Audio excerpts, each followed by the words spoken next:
मंगलम भगवान वीरो मंगलम गौतमघ्नी मंगलम कुंदारी जैन धर्मोस्तु मंगलम सर्वमंगल मांगल्य सर्वकल्याणकारकं प्रधानं सर्वधर्मां जैनं जयतु शासनं जैनं जयतु शासनं नमस्मे साराय स्वानुभूत्याचकास्यते चित्संभावाय भावाय सर्वे भावान्तर्मुञ्चते आत्मरूपयनुपमहरन्ति याहिनखे भवसिन्धुतरो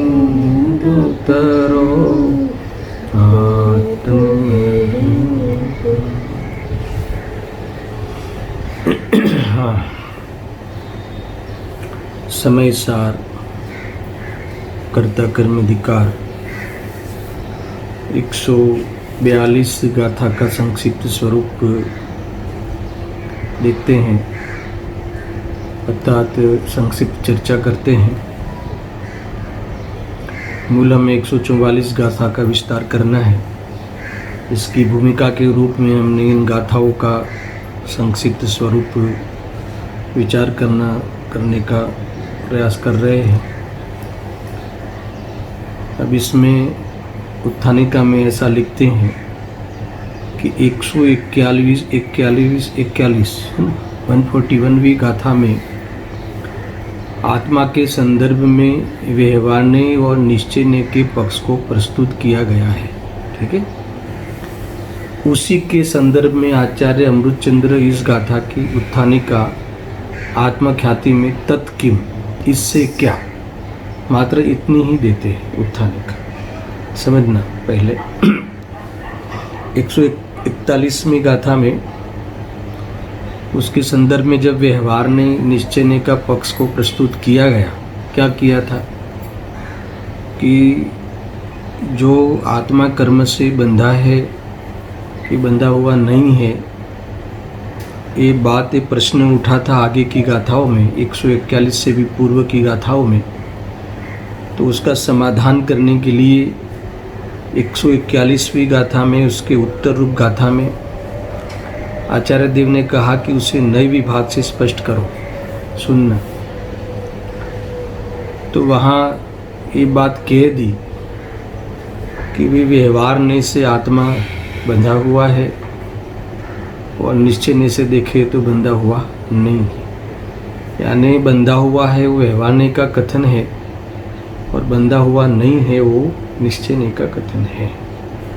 ऐसा कह के बहुत स्पष्टीकरण किया कि वे एक बंद पर्याय की ओर से देखे तो हमें बंधा हुआ मालूम पड़ता है और इसीलिए वो व्यवहारने की ओर से तो बंधा हुआ मानने में कोई एतराज़ नहीं है।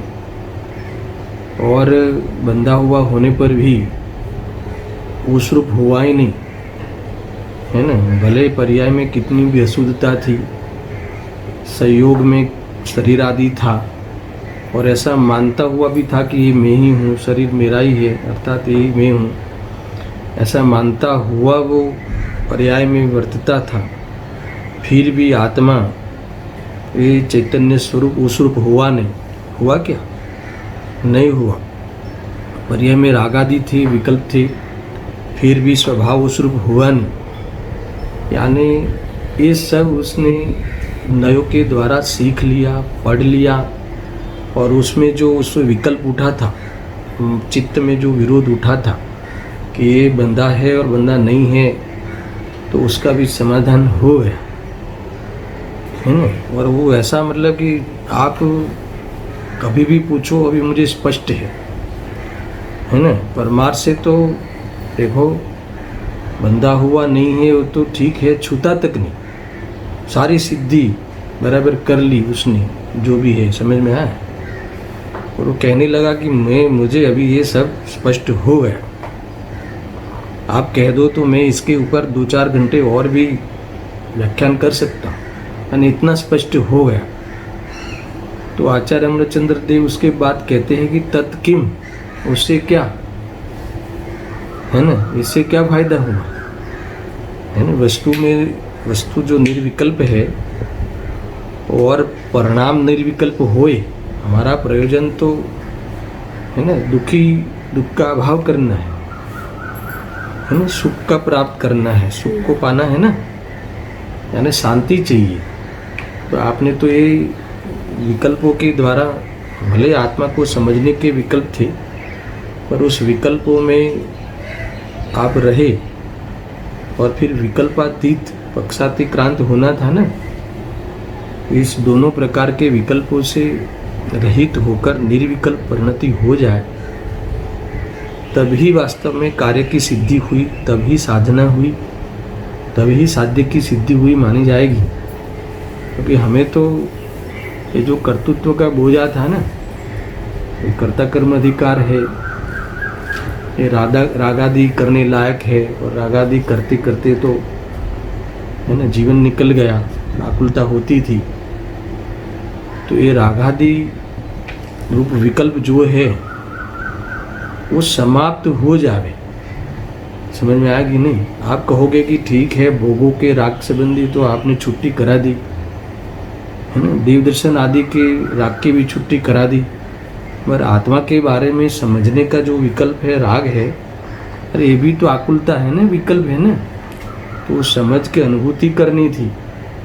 यहाँ कहते कि स्वभाव की रुचि हुई, सूदने से आपने स्वभाव को जाना, निश्चय ने की विषय वस्तु को आपने देखा तो उसकी रुचि हुई, उसकी दृष्टि हुई, ऐसा कह रहे हैं। और जो रागादि जो व्यवहारने का विषय था, कर्मबंध की अवस्थाएं, और उसको लेकर उसके फल में उदय में होने वाली सारी व्यवस्थाएं, उसकी रुचि छूटी।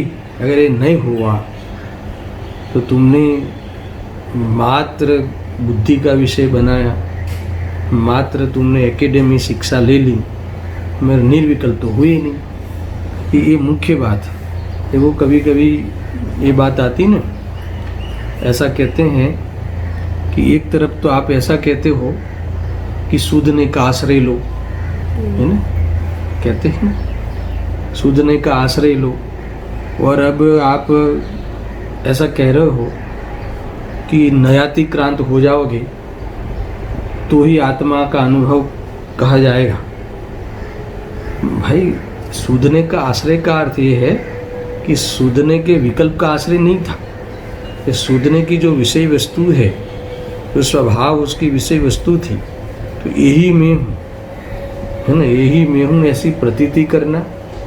और जो देह आदि संयोग में उस कर्म के उदय के फल में शरीर आदि मिलते हैं, और घाती कर्म के उदय में पर्याय में राग आदि जो होते हैं, स्वयं उस रूप अशुद्ध उपादान से जीव परिणमता है, तो उसकी रुचि छूटना, उसमें कर्तव्य भाषित नहीं होना, करने लायक नहीं लगना, फिर वो उस करने रूप विकल्प का भी छूट जाना, ऐसा सर्व प्रकार से विकल्पातीत हो जावे तो तूने ये नयोग का प्रयोग की सफलता मानी जाएगी। तब तो नयोग के प्रयोग का फल आया ऐसा कहा जाएगा। समझ में आया कि नहीं? तो नहीं तो ये क्या फ़ायदा, ऐसा यहाँ कहते हैं। देखो मैं थोड़ा पढ़ता हूँ। 142 गाथा ये नए पक्ष को छोड़ने की, नए पक्ष यानी नए के विकल्पों का त्याग करने की प्रेरणा देता है। नए के सारे विकल्पों से संन्यास ले लो, है ना। वो भले वो नए तो आपको नए के द्वारा तो हमने आत्मा को समझा है ना, तो आत्मा को समझने का विकल्प भी कोई है ना अच्छी बात है या कोई उपाधि है और उससे आपको कोई सर्टिफिकेट मिल जाएगा, अर्थात कोई मोक्ष मार्ग का आप दावेदार हो, ऐसा नहीं। जो मोक्ष जाते हैं वो नयों के द्वारा वस्तु का स्वरूप समझते हैं, सूदने द्वारा अपने स्वभाव के बारे में विशेष विचार करते हैं, चिंतन करते हैं, और अशुद्धने की विषय वस्तु को भी समझते हैं, और उसका अभाव करने का पुरुषार्थ करना, स्वभाव की दृष्टि करके उसमें लीन होना, इस प्रकार से विकल्पों को, उस विकल्प को भी शांत कर देना, ये वाली प्रक्रिया तो हुई नहीं। अगर ये प्रक्रिया हुई नहीं तो फिर क्या मतलब है? ये बात को यहाँ कहा है। ऐसे है तो बहुत सरल बात है, मगर इसके लिए गाथाएं लिखी है ना। देखो मैं उत्थानिका पूरी पढ़ता हूँ। तत्किम, इससे क्या, बस इतनी लिखी है। मात्र इतनी लिखने पर भी हमने इतनी बातें उसमें से निकाली ना। आचार्य अमृतचंद्र देव तत्किम कह के क्या कहना चाहते हैं? देखो तात्पर्य यह है इस बात का कि कोई ने कुछ भी क्यों न कहे, सुनना, मुझे उससे क्या प्रयोजन है। यानी खाली मुझे कहने का प्रयोजन थोड़ी था, मुझे नए को सीखने का प्रयोजन थोड़ी था। देखो ये जो पूजा पाठ में मैंने कई बार कहा, अगर पूजा पाठ भक्ति में अगर उसी का ही प्रयोजन हो तो समझ लेना कि गड़बड़ है। पूजा पाठ में हमें तो वितरागता का प्रयोजन था, है ना। उसके माध्यम से हमें भगवान जैसे होने का ही प्रयोजन था। देव दर्शन में हमें देव दर्शन का प्रयोजन नहीं है। भगवान का दर्शन करने तो जाते हैं, दर्शन करने जाते हैं तो क्या दर्शन करने का प्रयोजन था कि उस दर्शन करने के बहाने अर्थात उस माध्यम से उनका स्वरूप समझकर अपने स्वरूप को प्राप्त करने का हमारा प्रयोजन था। हमारा प्रयोजन तो वितराग होना है, और इसलिए वितरागियों के पास जाते हैं, और वितरागियों के पास जाते ही रहे हर रोज, और अपना वितरागता के प्रयोजन के बारे में विचार तक नहीं करें, प्रयास तक नहीं करें, तो क्या उससे क्या लाभ होने वाला है? ये बातें सारी समझना। देखो यहाँ कहते हैं कि तात्पर्य यह है कि कोई नहीं कुछ भी क्यों न कहे, मुझे उससे क्या प्रयोजन है, क्या प्रयोजन है उससे, है ना। अर्थात ये मैंने सीख लिया कि नहीं ये इस नहीं से ऐसा, उस नहीं से ऐसा, तो ऐसा सीख लिया, सही सीखा है। मेरा ये कहना नहीं है कि गलत सीखा है ना। हमारा आत्मा का अनुभव करना हो तो हमारा सारा विचार, हमारा सारा चिंतन उस नए प्रमाण के अनुसार ही होना चाहिए, उसकी ना नहीं है। मगर फिर श्रद्धा में उस विकल्प का हमें कुछ काम नहीं है। स्वरूप में डूबने में नए विकल्प का कुछ काम नहीं है ना। समझ में आया कि नहीं? निर्विकल्प होना ही हमारा मूल प्रयोजन है। अगर विकल्प रहित नहीं हो जावे तो क्या लाभ? सुनना कि क्योंकि मैं तो नए पक्ष से पार हूँ। वस्तु में जब विकल्प नहीं है, वस्तु विकल्प के अधीन नहीं है, वस्तु निर्विकल्प है। वस्तु निर्विकल्प है ना, मेरा आत्मा निर्विकल्प, स्वभाव से मैं निर्विकल्प, यानी मुझे रहने में, टिकने में मुझे किसी के विकल्प की जरूरत नहीं है। ऐसी मैं चीज़ हूँ। पदार्थ अनादि अनंत है तो किसी के विकल्प के अधीन नहीं। तो वस्तु जब परिपूर्ण है, अनादि अनंत है, त्रिकाली है, तो इसका अर्थ की वस्तु निर्विकल्प। विकल्प तो तब हो कि उसमें कोई कमी हो, तब उसमें विचार आए। पूरी वस्तु है तो ऐसी वस्तु का दर्शन करके, जो सुधने की वस्तु है, उसका अनुभव करके परिणति भी निर्विकल्प हो जाए। जब मैं स्वभाव से निर्विकल्प हूँ, अर्थात तो मैं परिपूर्ण हूँ, तो फिर विकल्प का क्या प्रयोजन? तो इस प्रकार से विकल्प की, वास्तव में विकल्प की उपाधिता छूटे तो वो दृष्टि अपेक्षा पक्षातिक्रांत हुआ, और विकल्प ही छूट जाए आगे पुरुषार्थ से, तो ये वास्तविक वो चारित्र की अपेक्षा निर्विकल्प हो गया। तो ये पक्षातिक्रांत कहते हैं, यानी अंतिम जो नए विकल्प होते हैं ना, आत्मा के पास पहुंचने में नए अनुसार जो प्रयोग करते हैं, उस प्रयोग में जो सविकल्प प्रयोग है, तो वो विकल्प का भी अभाव होना, तब जाके आत्मानुभूति होती है, ऐसा यहाँ कहते हैं। देखो तो ये पक्षातिक्रांत वाली बहुत बड़ी बात है। देखो क्या लिखते हैं कि क्योंकि मैं नए पक्ष से पार हूँ, नए विकल्पों से विकल्पातीत हूँ, और आत्मानुभूति भी नए पक्षातीत अवस्था का नाम है। बराबर क्या कहा? आत्मानुभूति है वो भी पक्षातिक्रांत की बात है। अतः मुझे इस नए विकल्पों से क्या प्रयोजन है ना। इस आशय का अभी इस बात का प्रतिपादन करने वाली ये गाथा है। कुल मिला के पक्षातिक्रांत मुख्य है इसमें, नयातिक्रांत। कोई नए का पक्ष खड़ा नहीं रहना चाहिए, यानी कोई भी नए की विषय वस्तु का विकल्प खड़ा नहीं रहे। समझ लिया ना। अभी मान लो कि जैसे आप उदाहरण के तौर पे समझते हैं कि जैसे आपको कहीं घर जाना है, किसी मित्र के घर जाना है, या कहीं जाना है, तो आपने बराबर एड्रेस लिया और समझा, और बराबर आप तो अब तो गूगल है ना, गाइडलाइन किया कि भाई लेफ्ट जाना है, राइट जाना है, और आगे के 2 रास्ते पे नहीं जाना है, वहाँ एक रेड पत्थर आएगा, वहाँ से तुम्हें आगे बढ़ना, ये सारे विकल्प की, ठीक है। अब उस मंजिल तक, अब मंजिल पे पहुँच गया, अब जहाँ जाना है पहुँच गए, फिर इस विकल्प का क्या मतलब है? फिर इस विकल्प का लेफ्ट था, राइट था, उस विकल्प रहते नहीं। तो इस प्रकार से जब विकल्प का कोई पूर्व में भले थे, बाद में उस विकल्प का कोई काम नहीं होता है ना। देखो ये पक्षांति क्रांत जो है ना, इसका अर्थ कि ये विकल्पों से फिर कोई रिएक्शन नहीं, नो रिएक्शन। विकल्प आवे तो भी वो नो रिएक्शन, यानी मैंने एक मौलिक परिभाषा यहाँ कोट की है, सुनना, पक्षांति क्रांत की, किसी पक्ष से प्रभावित न होना, सूदने के पक्ष से भी, सूदने के विकल्प से भी प्रभावित नहीं होना, और अशुद्धने के जो विषय वस्तु पे द्वेष नहीं करना। समझ में आया ना? यानी सूदने की खैच नहीं, क्या कहा, सूदने के विकल्प की खैच नहीं, और अशुद्धने अर्थात पर्याय के प्रति द्वेष नहीं। यह है वास्तव में पक्षांति क्रांत। ऐसा लिखा, सुनना, कि किसी पक्ष में पड़े बिना, है ना, अपना प्रयोजन साधना, यह पक्षांति क्रांत। क्या कहा, पक्षांति क्रांत ख्याल है दर्शन, किसी भी पक्ष में पड़े बिना, यानी सूदने के पक्ष में भी, सूदने के विकल्प में भी कोई रहना, सूदने के विकल्प को मुख्य करो, ऐसा नहीं है। कोई भी विकल्प, चाहे सूदने का विकल्प हो तो उससे मुक्ति मिल जाएगी, ऐसा नहीं है। विकल्प तो किसी का भी हो, नहीं तो पर्याय का विकल्प करेंगे तो बंद होगा, और सूदने के विकल्प करोगे तो निजरा होगी, ऐसी कोई बात नहीं है, दोनों से बंद होता है। यानी अपना प्रयोजन साधना है, यानी किसी भी पक्ष में नहीं पढ़ना, किसी भी विकल्प में पढ़ना हमारा प्रयोजन नहीं था। ये तो रास्ते में विकल्प आए बिना रहता नहीं है ना, और उस विकल्प से गुजरना होता जरूर है स्वभाव में जाने के लिए। मैं स्वभाव में जाने से पूर्व में जो विकल्प होते हैं, स्वभाव में जाते ही, अर्थात तो उसमें डूबते ही ये विकल्प अभाव होता है। एक कार्य हुआ कि नहीं, एक कार्य हुआ तो फिर तत्किन कहने की बात नहीं है। वस्तु विचारत ध्यावती मिन पावे विश्राम, है न, रस साधत सुख उपजे अनुभवता को नाम। ये बात कही है ना, इस प्रकार से हमें समझना है।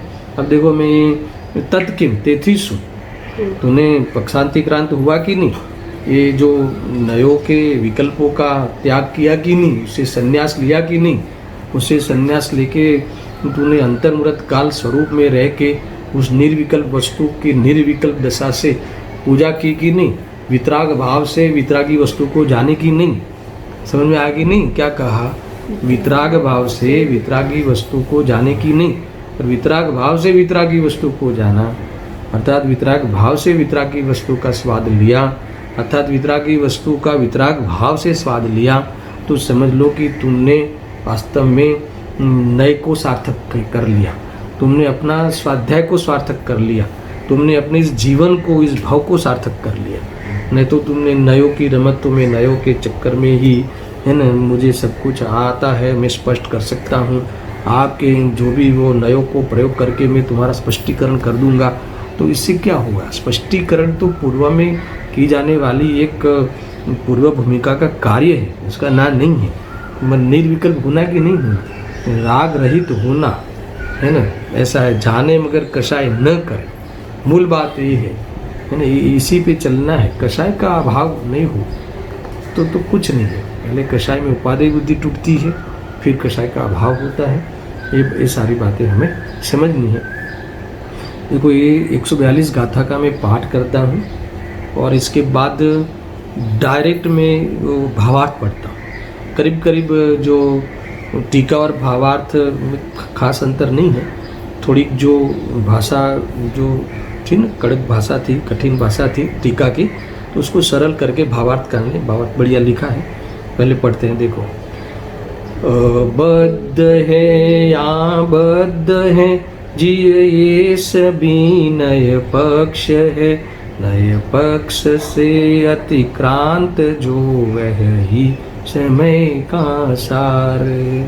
ये वो समय का सार है ना, ग्रंथ का नाम भी समय सार, और इस गाथा में एक्चुअली वो मूल श्लोक में तो नवे समय सार आ ही गया है, और गाथा में देखो यहाँ समय सार वाली बात आई है ना।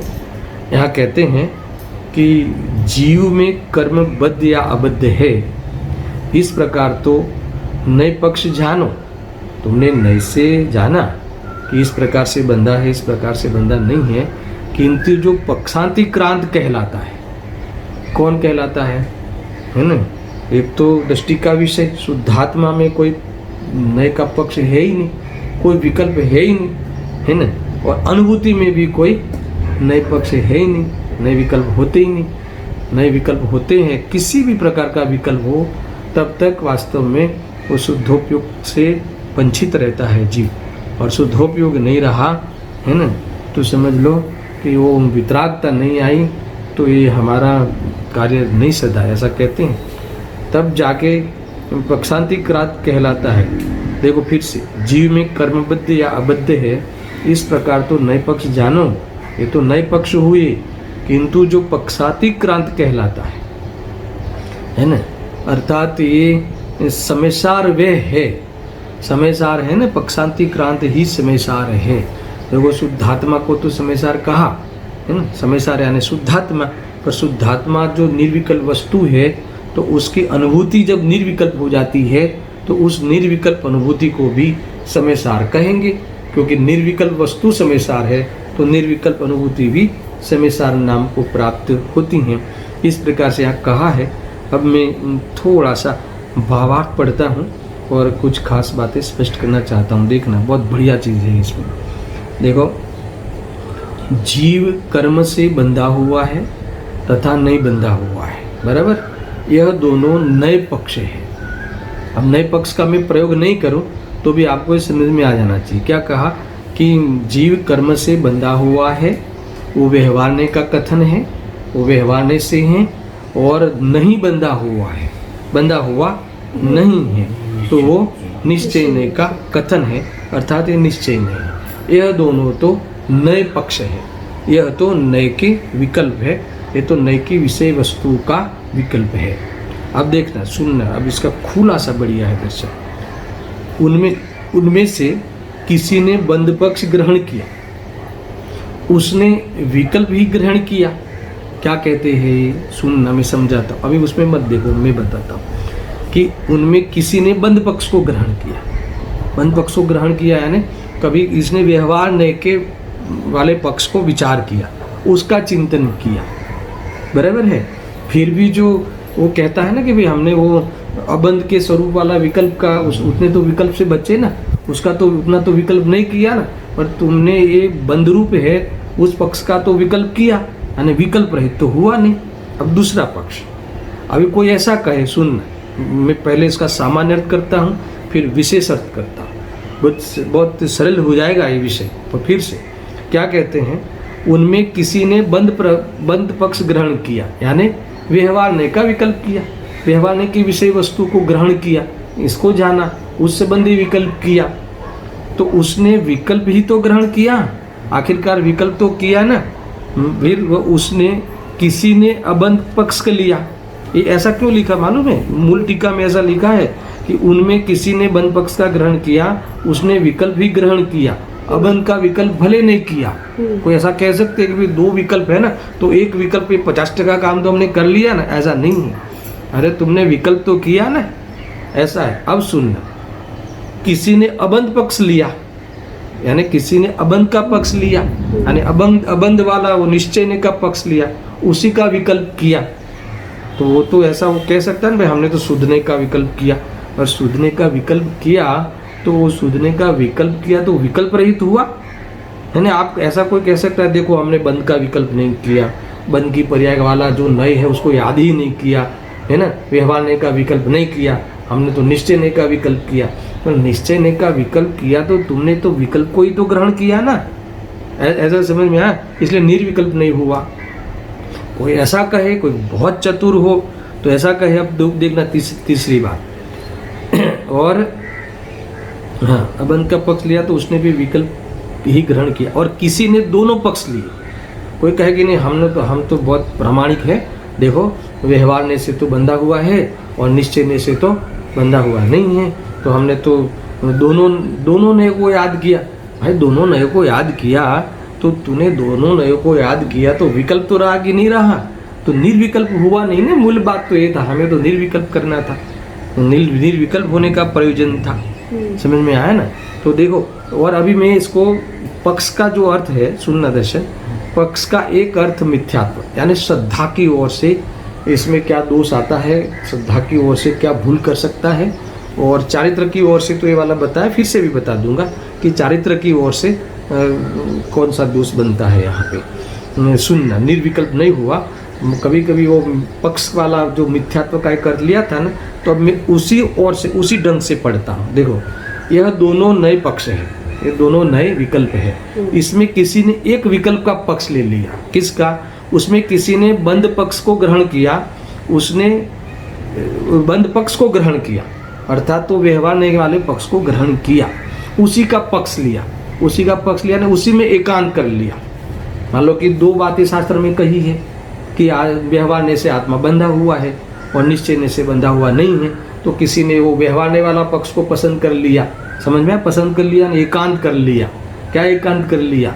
सुनना बराबर से, मिथ्या एकांत हो जाएगा। एकांत कर लिया ना, फिर ने देखो आत्मा तो बंधा हुआ है, हम तो अभी पर्याय में अशुद्धता ही है, राग द्वेष वाले है। देखो भगवान है ना, सुनो दर्शन, भगवान ही शुद्ध है, हमारी पर्याय में तो बहुत अशुद्धता है, और हम जब भगवान बनेंगे ना तो तब शुद्ध हो जाएंगे।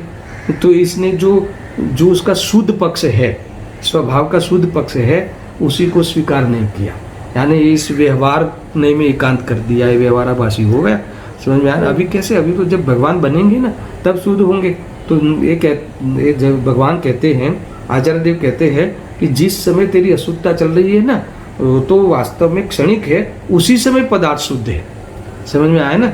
इसलिए उस नए को तो याद ही नहीं करता। स्वभाव को ऊपर से कोई कहे कि भाई तू अभी भगवान है, तो कहे कि अभी भगवान हूँ, वो मानने तैयार नहीं होता। लिया था ना हमने उस भूल में, तो वो तो नहीं अभी तो कैसे मैं भगवान हूँ, पर्याय में इतनी अशुद्धता है, सभी सहित हूँ, और राग द्वेष से है ना बहुत खचित हूँ, राग द्वेष से हर पर्याय में राग द्वेष से भरा हुआ हूँ। समझ में आया?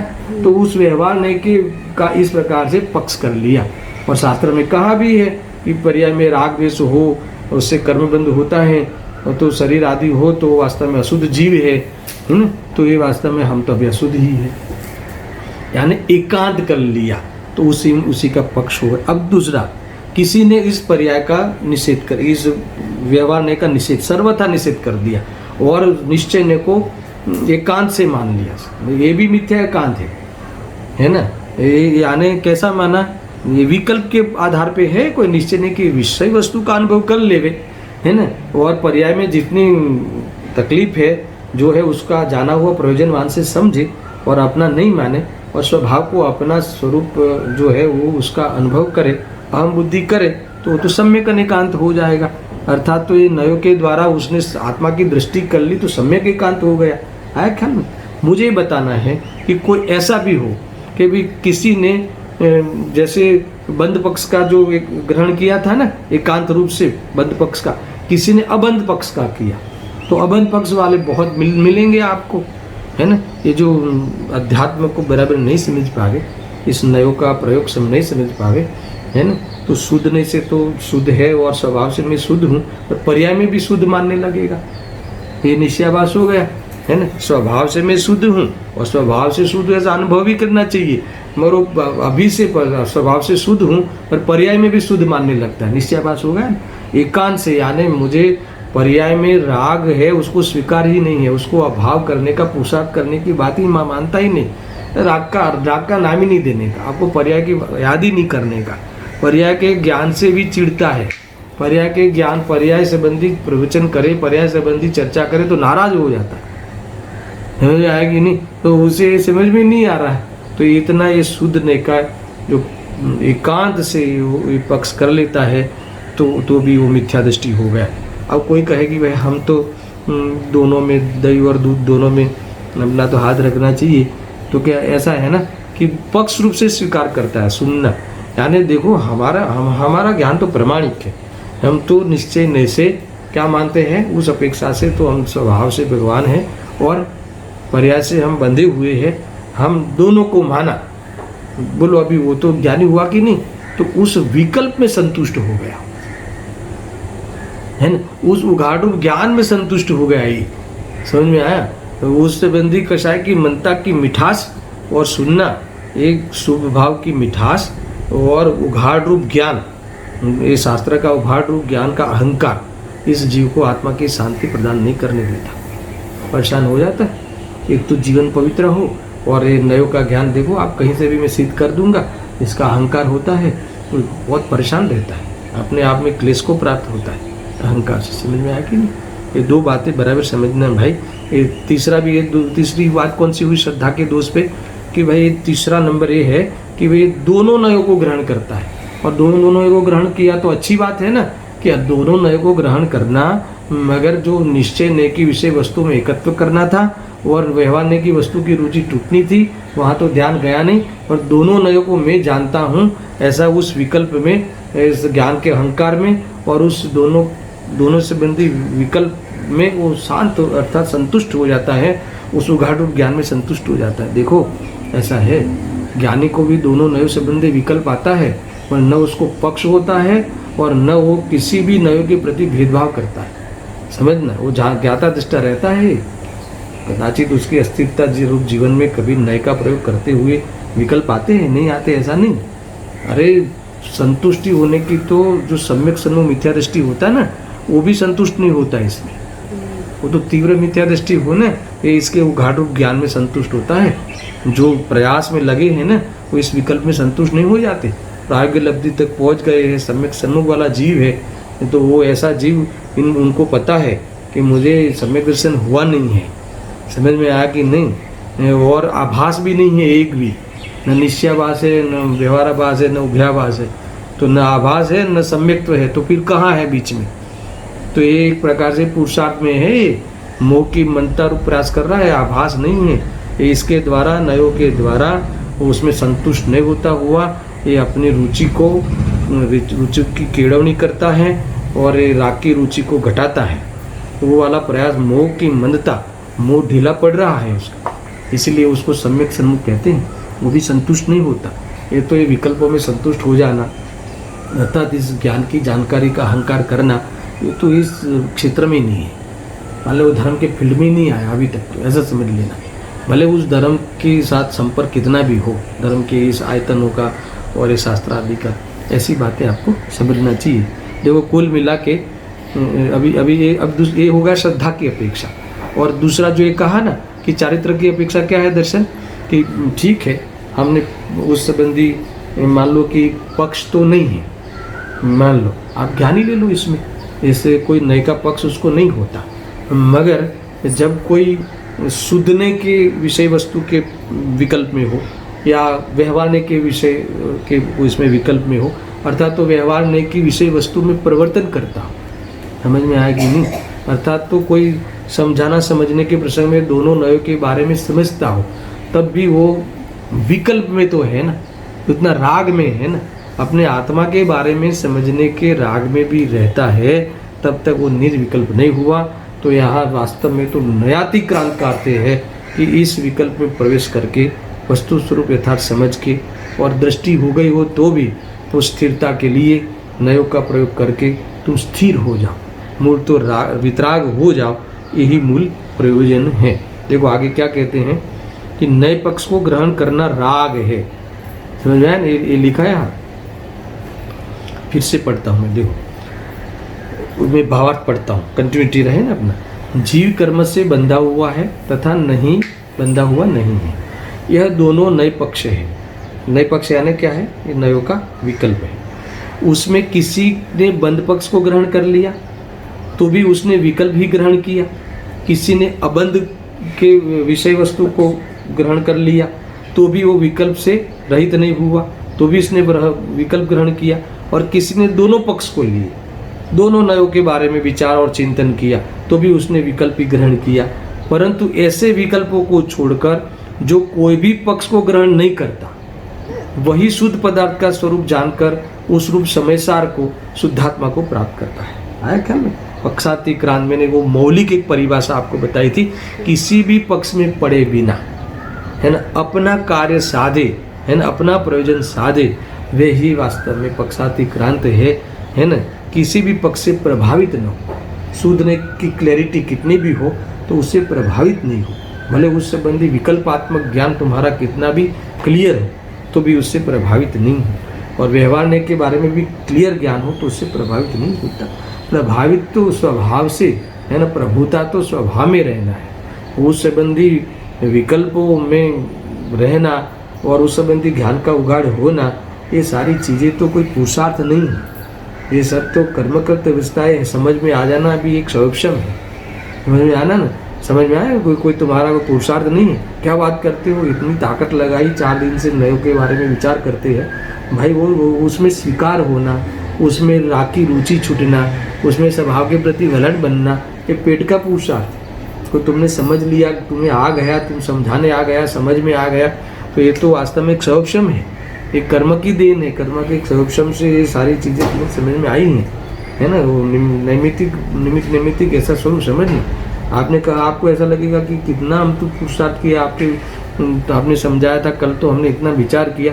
देखो, विचार करना, चिंतन करना पुरुषार्थ नहीं है, समझ में आया। नहीं तो प्रक्रिया है पूर्व की, और उसमें जो स्वीकार होता है, उसमें सहज हमारे उस स्वभाव के प्रति हमारा वलन बनता है, वो वास्तव में पेट का पुरुषार्थ है, वो गर्भित सुखता है, वो उसी से ही काम होता है सारा। और वही जब वो आगे बढ़ता है, जब वो है ना, ये है ना, मन विचार ध्यावते मन पावे विश्राम, फिर मन भी विश्राम को प्राप्त। मन वहाँ भी थकता है, यानी उस विकल्पों में भी उपयोग को रहना पसंद नहीं होता, क्योंकि जब ये मेरी चीज़ है, तो जब मेरी चीज़ मुझे मिल जाए तो फिर उस संबंधी विकल्प हमें बोझा लगता है। ये बातें है कि नहीं। जैसे हम है ना, जो शिखर जी चढ़ते हैं, आप शिखर जी यात्रा करते हैं ना, तो आप शुरू में अवलंबन लेते हैं किस चीज़ का, लाठी का, लकड़ी लेते हैं ना, तो लकड़ी लेते हैं, फिर आप टुंग तक पहुंच जाते हो, फिर वो लकड़ी आपको बोझा लगती है, लगती कि नहीं लगती। तो ऐसा है, वो टुंग तक पहुंचाने में वो सहयोगी तो था, मान लो, समझ में आया ना, फिर भी वो अपना उपादान था तभी पहुंचा। लकड़ी ने चलाया कि स्वयं चला, लकड़ी का अवलंबन लेके स्वयं चला, उस पर भी ऐसा है। तो आप कहा चलो लकड़ी ने चलाया ना, कम से कम इस भाव ने तो शुद्धता में पहुंचा, ऐसा नहीं है। वो उससे विकल्पों का, विकल्पात्मक ज्ञान में इस बार सब समझकर स्वयं अपना स्वयं पुरुषार्थ करता है, स्वयं स्वरूप में डूबा, तो तब जाके उस नए पे आरोप आएगा, वो विकल्पों पे, उस व्यवहार पे, व्यवहार धर्म का आरोप आएगा। उससे पहले कोई आरोप आता नहीं। इतना ख्याल में है ना, ये समझ। देखो थोड़ा सा क्लियर करते हैं इसको, है ना। सुनना, नए संबंधी जो भी कथन है वो चिंतन है।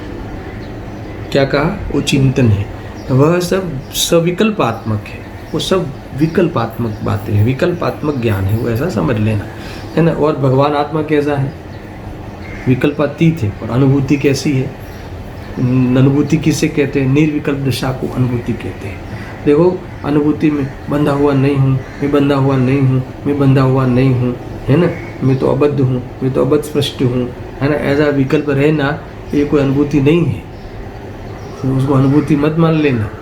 हमारा ये जो बाह्य का व्यवहार है वो कोई सम्यक दर्शन नहीं है, वास्तव में उतना विकल्प भी हो जाता। अरे मैं हूँ ना, मैं हूँ, अबद्ध हूँ, तो अबद्ध का अनुभव करो, आनंद लो, निसंग हो जाओ, निश्चिंत हो जाओ। शरीर के जाने पर भी, शरीर में रोग आने पर भी कुछ भी हमें उसमें हमें अनसिक्योर फीलिंग नहीं हो, वहाँ में हम अपनी त्रिकाल सत्ता का इस प्रकार से अनुभव करते हैं, वही वास्तव में नयातीत है। ये दृष्टि की अपेक्षा नयातीत है। और उस संबंधी जब शरीर का जाना आना से मेरा कोई प्रयोजन ही नहीं है, तो उस संबंधी थोड़ा भी विकल्प नहीं आवे, अस्थिरता वाला भी, तो वो संपूर्ण प्रकार से नयातीत हो गया, विकल्पातीत हो गया। ये वास्तव में भगवान पन्ना है, ऐसा समझना। देखो थोड़ा मैं इसको स्पष्ट करते हुए आगे बढ़ता हूँ, ध्यान देना यहाँ पे कि इस प्रकार दृष्टि का विषयभूत भगवान आत्मा भी नए पक्षातीत है, और उसकी अनुभूति भी नए पक्षातीत है। नए के कथन से तो मात्र उनके स्वरूप का प्रतिपादन होता है, ठीक है। जब आत्मा का स्वरूप हमारे विकल्पात्मक ज्ञान में स्पष्ट हो गया, तो अब प्रतिपादन का भी क्या प्रयोजन रह जाता है। ये सुनना, समझना, जब हमें वो समझ में आ गया, अनुभव में आ गया, फिर उसका उस प्रतिपादन का, उस कथनों का क्या मतलब रहा, कोई प्रयोजन नहीं होता। इस प्रकार से ये बस विकल्पों से बस हो जाओ, बस था, अभी विकल्पों से बस हो जाओ, ऐसा कहते ना, यही वास्तव में सार है। ये बातें यहाँ आई थी। इसमें जो इसके बाद ये जो टीका है ना दर्शन, ये जो भावार्थ है, इसके बाद में एक अंतिम जो फिनिशिंग देते हैं, बहुत बढ़िया बात ये कहती है कि जो कहते हैं यहाँ पे सुनना, ये जो है ना, ये जो वितराग, ये नए पक्ष को छोड़ दिया, नए विकल्प का त्याग कर दिया, नए विकल्प रहा ही नहीं, वो विकल्प भी नहीं रहा। पाप पुण्य के विकल्प तो बहुत दूर की बात है, पर अपने आत्मा के बारे में विकल्प, अरे आत्मा के अनुभूति के बारे में विकल्प है ना, ये भी जब नहीं रहते तब जाके निर्विकल्प अनुभूति होती है, और यही समय सार है। तो ये जो नए पक्ष के जो त्याग की बात है, इसके लिए जो अंतिम कथन ऐसा लिखते हैं, हवे जो आम छे, अगर जो ऐसा है, कैसा है आम छे यानी कैसा है कि ये जो तुमने स्पष्टीकरण किया था ना बहुत, तो उससे कोई फायदा नहीं है। मैं नयातीत हो गए, उस विकल्पों से भी अतीत हो गए, उस विकल्पों का भी त्याग कर दिया, क्योंकि वो वस्तु समझ में आ गई, यानी प्राप्त होगी। प्राप्त हो जाने के बाद फिर हमें उस विकल्पों की का क्या मतलब है, क्या अहमियत है। तो इस प्रकार से तुम नयातीत हो गए। तो यहाँ कहते हैं, तो अब सुनना, बहुत बढ़िया कथन लिखते हैं, जो आम छे तो नए पक्षना त्यागनी भावना ने खरेखर कोण न चाहे, है ना। अगर जो आमज छे ऐसा ही है तो ये नए पक्ष के त्याग की भावना को कौन नहीं नचाएगा, है ना। एम कही ने श्रीमान अमृतचंद्र आचार्य, कैसा तो देखो, श्रीमान अमृतचंद्र आचार्य नए पक्षना त्यागनी भावनाना 23 कड़स रूप काव्यों कहे छे। समझ में आया। देखो, यानी ये और भी एक प्रयोग बताने वाले हैं, सुनना समझना। एक अच्छी बात मैं बताता हूँ कि इसके लिए आचार्य देव ने अपनी ये जो भावना भाई ना, कि अब मैं आपको ये मूल टीका में अथवा आचार्य कुंतुन देव के उस भाव को, कौन से भाव को, कि ये नयातीत होने के भाव को, पक्षांतिक्रांत होने के भाव को, ये सब नए हो, सब नए से जितने भी तुम चिंतन करते हो, जितने भी नए के द्वारा उस वस्तु के पड़खों को तुमने तलाशा, तो ये सारे तलाश करने का जो तुम्हारा प्रोग्राम था, उससे संन्यास ले लो।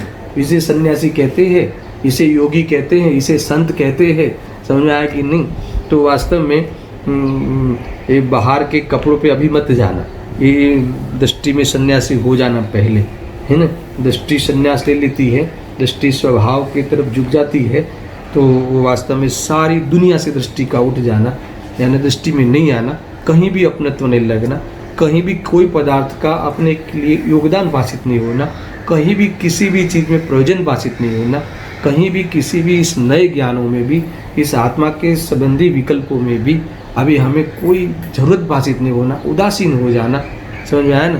तब जाके वो निर्विकल्प दशा प्राप्त होता है, तत्ववेदी होता है। ऐसा इसके लिए इन्होंने कम से कम 23 श्लोक लिखे हैं यहाँ पे।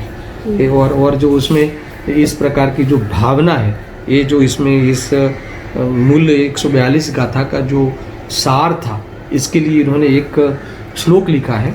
उस श्लोक में थोड़ा पढ़ता हूँ, फिर इन्होंने जो सारे श्लोकों में हमें जो हमारा उस ज्ञान को नचाना है, नयों के विकल्पों के त्याग के लिए ज्ञान को नचाना है ना, वो कैसे नचाना है, उसका सारा प्रयोग मैं आपको बताऊंगा।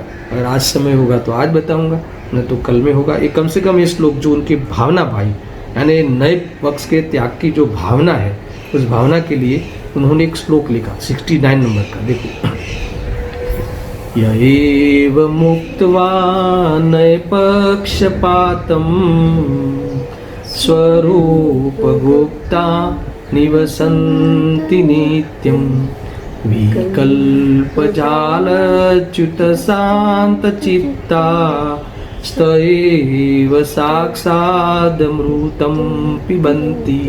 कितना गजब लिखा है। देखो, आचार्य अमृतचंद्र देव के का विशेषण क्या है? स्वरूप गुप्त। आचार्य अमृतचंद्र देव स्वयं अपने के लिए स्वरूप गुप्त कहते हैं, स्वरूप गुप्त। और आचार्य अमृतचंद्र देव, तो उनका नाम भी श्लोक में आ गया है, अमृत पिबंती, तो उनका नाम भी आ गया है, स्वरूप गुप्त उनका विशेषण भी आ गया है। ये सामान्य बात है। इसमें क्या कहना चाहते हैं देखना। ये कहते हैं, सुनना कि પોતાના સ્વરૂપમાં ગુપ્ત થઈને સદા રહે છે તેવો જ જેમનું ચિત્ત વિકલ્પ જાલથી રહિત શાંત થયું છે એવા થયા થકા साक्षात अमृत ने पीवे थे। है ना, एक ज़बरदस्त बात है। यानी कुल मिला के इनका ये कहना है कि ये जो चैतन्य के बारे में जो किया गया, सुनना दर्शन, ये चैतन्य के बारे में जो किया गया जो विकल्प है ना, उस विकल्प चैतन्य के बाहर है। क्या कहा? ये चैतन्य के मैं गायक हूँ, मैं चिन्ह मात्र ज्योति हूँ। ये चैतन्य के बारे में जो विकल्प किया है वो कहाँ है? चैतन्य के बाहर है ना। उस विकल्प चैतन्य में नहीं है। तो इस विकल्प से रहित अगर चैतन्य, स्वरूप गुप्त क्या है? अपने उस स्वरूप में उस विकल्पों से गुप्त रखना, तो विकल्पों में वो स्वरूप के विकल्पों में नहीं बह जाना। समझ में आया ना? स्वरूप में रहना, उस विकल्पों से बस हो, तो वही वास्तव में अमृत को पीता है, वही वास्तव में शांति को पाता है, ऐसा कहा है। कुल मिला के ये जो मैंने थोड़ी देर भी पहले कहा था कि पर्याय के व्यवहार के प्रति कोई द्वेष भाव नहीं करना और शुद्धने के प्रति कोई खेचातानी नहीं करना, खेच नहीं रखना, है ना, उसका राग नहीं रखना। तो राग द्वेष रहित हो जाना है, तो शुद्धने का राग हो जाएगा और व्यवहारने का द्वेष हो जाएगा। तो इस प्रकार से एकांत होता है। मगर हमें न शुद्धने ने जो हमें कहा वो भी हमारे लिए उपकारी है, व्यवहारने ने जो कहा वो भी हमारे लिए उपकारी है। शुद्धने ने कहा वो मेरा स्वरूप है, तो यही मैं हूँ, उसमें हमारी वो प्रतीति जगती है। और जो चीज़ मेरी नहीं है उसके सामने, उस वस्तु के सामने देखने से क्या प्रयोजन? उसके लिए जीवन जीना, उसके लिए समर्पित होने का क्या मतलब? इस प्रकार से जो स्वभाव की रुचि होना और संसार राग आदि की रुचि छूटना, यही वास्तव में मूल प्रयोजन है। इस प्रयोजन की सिद्धि हो जाती है, यही वास्तव में ज्ञान की मध्यस्थता है, यही पक्षातिक्रांत है। ऐसा है ना, भव मोक्ष प्रत्येपण वर्ता समदर्शिता, है ना। श्रीमद जी कहते हैं भव और मोक्ष, संसार और मोक्ष दोनों के प्रति मुझे कोई शिकायत नहीं है। क्यों? जिसे चैतन्य स्वरूप उसे उठकर संसार में रहने वाली जो अवस्थाएं है और जो मुक्त होती है वो अवस्थाएं है, दोनों के प्रति मुझे अभी कोई उस पर लक्ष्य करना नहीं है। मैं सदा मुक्त स्वरूप हूँ। ऐसे उस विकल्पों से उठ के भी चैतन्य स्वरूप को जो मैंने देखा है, तो अब मुझे विकल्पों की भी कोई गरज नहीं है। यानी विकल्पों के प्रति मुझे उदासीनता है, उसमें मुझे कहीं भी भेदभाव नहीं है, ऐसी बात कहीं। यानी सारे नयों का जो पक्षपात है, विवाद है, वो चर्चा है, उसे शांत होकर तुम तत्ववेदी हो जाना। ये बात आगे के 23 श्लोकों में के द्वारा आचार्य देव हमें इस नयातिक्रांत होने की प्रेरणा देते हैं, पक्षांतिक्रांत होने की प्रेरणा देते हैं। भले तुम नयों का प्रयोग करके वस्तु का स्वरूप स्पष्ट कर दो, फिर उस पक्षपात, उस चर्चा से समाप्त, उस चर्चा का अंत तो लाओगे कि नहीं, कि चर्चा ही करते रहोगे। ये सारी बातें आगे बहुत खुलासा से आने वाली हैं। इसकी चर्चा में कल बहुत विस्तार से करेंगे। सहजानंदी शुद्ध स्वरूपी अविनाशी हूँ आत्मस्वरूप। सहजानंदी शुद्ध स्वरूपी अविनाशी हूँ आत्मस्वरूप। सहजानंदी शुद्ध स्वरूपी अविनाशी आत्मस्वरूप।